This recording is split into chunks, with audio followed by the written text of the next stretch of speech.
Hello, and thank you for tuning in to Connections and Directions, our University of Michigan Civil and Environmental Engineering podcast. My name is Michelle Santillan, and I am the CEE Marketing Communications Specialist and host of this series. During our podcasts, we are featuring members of our CEE community and how their work reflects our mission of engineers in service to society. We will be highlighting our strategic directions and our commitment to diversity, equity, and inclusion.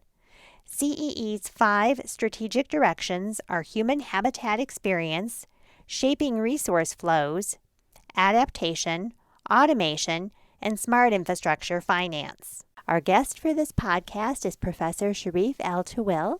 He received his BS and MS degrees from Cairo University and his PhD from Cornell University. Professor El-Tawil's main research interest is in natural and man-made hazard mitigation, for example, due to earthquakes, blast, and impact. He has a broad portfolio in convergent and multidisciplinary research that addresses how structural and more generally infrastructure systems respond to extreme events.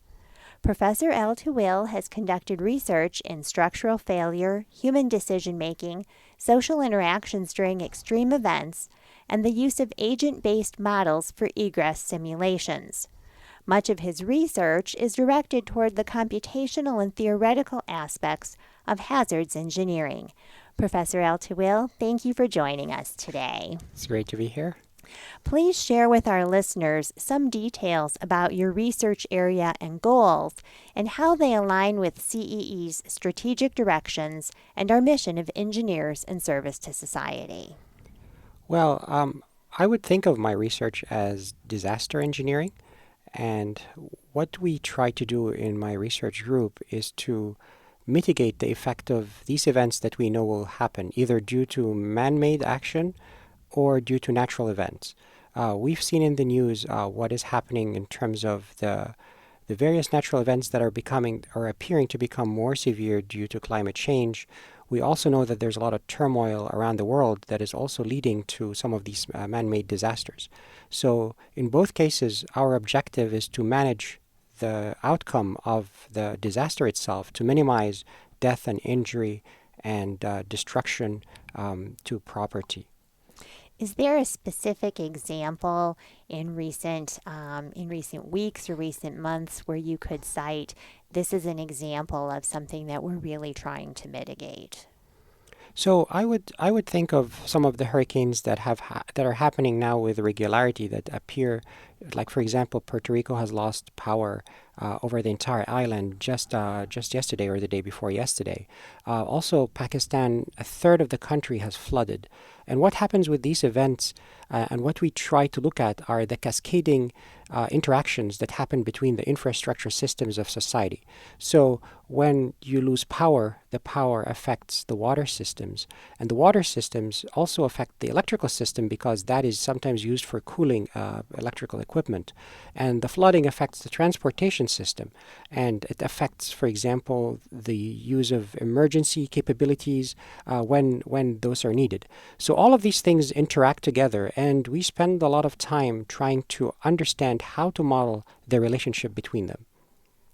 And can you cite a specific example in your own research where you have gone in and assisted with mitigation efforts in recent times? We have not, because that is usually the realm of specialized people who are embedded in some of these response teams. So I've thought about it over the years to participate in one of those teams, but I have not taken steps to do that. So for example, there are, I believe, I don't want to cite the number, but there are a number of large teams that go out from the U.S. to disaster areas to help with situations that are beyond some of the capabilities of local governments. Several of these teams are very specialized in earthquake engineering, which is one of my areas of research. But again, these teams are kind of like they train on a regular basis, and a lot of the members of those teams are not only structural engineers, but also firefighters and police. And like I said, I've thought about it, but I have never taken a step to do so far. And how did you become interested in your area of study? Was there a course you took or a specific personal experience you had that led you to explore this topic in depth? So I would say that by training I'm a structural engineer, but over the years my research has really evolved to disaster management and disaster engineering at the infrastructure level. In the past, for example, for my PhD, I used to focus on structural components and how they would respond to impact or local extreme forces. But now I look at the effect of a disaster at the city level, for example, and how a building might collapse, how that might affect the roadway next to it, and how that affects the transportation system, and how that all these things cascade with respect to one another. I think there's one component that I haven't mentioned that I'm really interested in, which motivates a lot of this, and that is the effect on people, the human component. And so I think of these systems as socio-technical systems. And one of my most interesting and exciting projects pertained to a fire that happened in Rhode Island. It was called the Station Nightclub Fire. It is well known. There were 400 people in a nightclub. There was a pyrotechnic event, and the fire went so fast. It happened so quickly that about 100 people died in 90 seconds. And so what was the decision making that they made? How did they egress from a situation like that? So the interaction of the people within the environment they're in, seeing the smoke and fire coming towards them, was one of the projects that I worked actually quite a bit on. And that work was done with a social scientist, and I learned a lot from him. And the issues pertaining to leader-follower behavior. If you don't know information, do you follow leader? Does the leader know that there are followers? And if you have loved ones close to you, what do you do? Do you go to them or do you escape? Those are dramatic and very sad decisions that people have to make. And one of the most, I think, interesting things to me that I found from my research, aside from, I don't want to dwell on how sad it is, but people who are in larger groups and they have loved ones have a much higher chance of actually succumbing than people who are independent or able to take action quickly. And so that eventually blossomed into my research on how the various infrastructure systems interact together, and I consider people to be part of that in the human decision making as part of a disaster is one of the things that we do consider in our work. So that's the origin of why I'm interested in these systems and the interactions that happen between them. And really, the human decision making can make a difference as to whether someone successfully escapes that type of situation or, as you said, sadly succumbs. Of course. And the other thing too is knowledge as well. So people who tended to know the layout a little bit were among the first people out. When you're in a big unfamiliar place and it's dark and it's smoky and people around you don't know what they're doing and you do not know either, that's when things become quite dangerous. And with regard to your background and what you've studied, how are you parlaying that into any courses that you might be teaching this semester? And do you have ideas for additional courses in this area down the road? Yes. So I'm teaching right now structural analysis. This is one of my favorite courses to teach. This is the first course where students start to feel what engineering is. They don't really do design, but they understand why we're doing the analysis for the purposes of design. So this is a really cool class, and I think students enjoy it, and I enjoy teaching it as well. So any infrastructure component is made up of structures, and all these structures are the ones that are impacted when a hazard occurs. Other classes that I've taught that are perhaps related to the research area that I'm talking about is the finite element class. That tells me how a structural system that is, say, impacted by a truck, or if there is fire, or if there's an earthquake, how that responds under those extreme loading effects. I've also taught the earthquake engineering class in the past, and also taught design classes. But I think the main ones really are like the finite element class, how structures respond under extreme loading conditions. Have you looked at 9/11 and what happened to the World Trade Center in light of all of the research that you've been doing, as well as human responses? Yes. So that is a really good question, and I think that's probably worth a whole interview by itself. But 9/11, of course, was the genesis of a lot of research on what we call progressive collapse. And I was one of the first people to work in this area, the progressive collapse area, because that was one of the events, that inspired me to look in this direction, and others too, of course. So I wasn't directly involved in the 9/11 event itself, like modeling how the structure collapsed, but in how we design our buildings to prevent what we call progressive collapse. Now, let me define that. Progressive collapse is when a structural system collapses completely when you lose one member, when you have a small amount of damage causing a lot of damage, leading to the collapse of the entire building. That's what we call progressive collapse. Thankfully, this is rare, and it has happened very recently, though, in Florida with the Miami buildings. Again, that is a very classic case where what appears from the videos to be a local collapse due to corrosion led to the collapse of the entire building and the death of 100 people who were actually in their beds. So the 9/11 event inspired a lot of my research in the progressive collapse region and really got me interested in the extreme loading events, which eventually led to some of my other research areas on, okay, if it's not blast or impact or earthquake or fire, there are other things like the hurricanes. And again, that got broader with terms when I look at the different types of infrastructure systems. And how do you incorporate diversity, equity, and inclusion in your research and your courses? So, not all, I never thought about this before until I recently figured it out. But as civil engineers and civil environmental engineers, we are extremely influential in how diversity, equity, and inclusion is considered within our communities. So, for example, you're making the decision to build a new bridge. Where is it going to go? It's easier to put it next to a resource-constrained community than in the middle of an affluent community.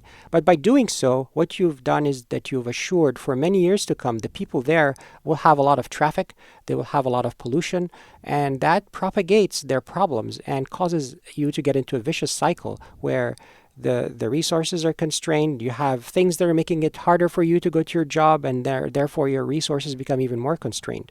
And it seems that that happens also in terms of your maintenance of structures. Communities like these will have lower and worse maintenance of their infrastructure than more affluent communities. Again, it propagates the idea that, okay, if your roads and bridges are bad, then you cannot conduct your business as well. And, it's just a vicious cycle that keeps going.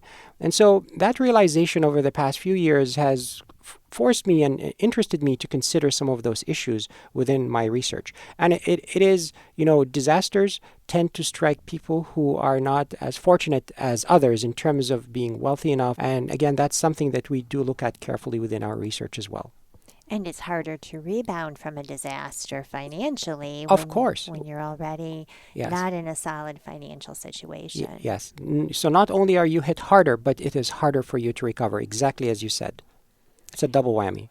What aspect, I know we've talked a lot about some of the sadder aspects of what you do and some of the situations that occur, but what aspect of your job, I should say, brings you the most joy? Yes, I think that the most joy in my job is interacting with students. I mean, students have so much energy at all the levels, undergraduate and graduate. The stimulation of the ideas I get from them is really what makes this job so interesting, and why I would keep coming day and over day to hear. I think just the innovation that I see, plus the feelings that people are so excited to learn, those are the two things that really influence me the most. I think that at some level, I feel that I'm doing something really important when we say when we understand how a structure collapses, and eventually that work gets codified into building specifications and save future people from the same plight that the plight that people in the past had. That's when I also feel a lot of satisfaction that we can change the outcome of disasters that happened in the past by better understanding how they led to the situation that happened. So that is another big deal that pertains to my job. Mm-hmm. So touching on that, in a way, California has made their building code stricter, I'm sure, due to research from people such as yourself. And are there any other positive results like that you might be able to cite specifically? Yes. So some of my work right now focuses on how trucks, when they lose control and they hit a barrier, and then they're redirected into traffic. The design of that barrier is something that I very recently, me and my group have been looking at. And I think that also influences safety, because bringing a truck back and making sure that it is able to, if it breaches the barrier, it goes into the other lane, the incoming lane, and can cause a lot of damage.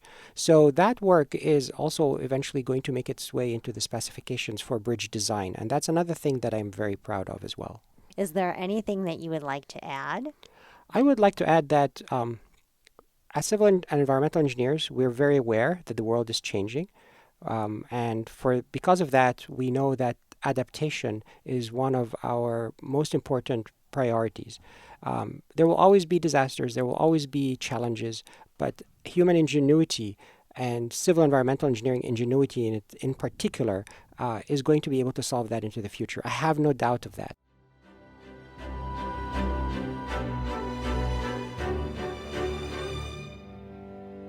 Thank you for listening to our podcast conversation.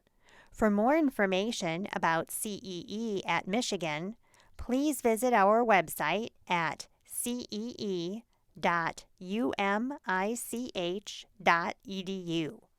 You can also reach our YouTube channel and Facebook, Twitter, Instagram, and LinkedIn pages from our website.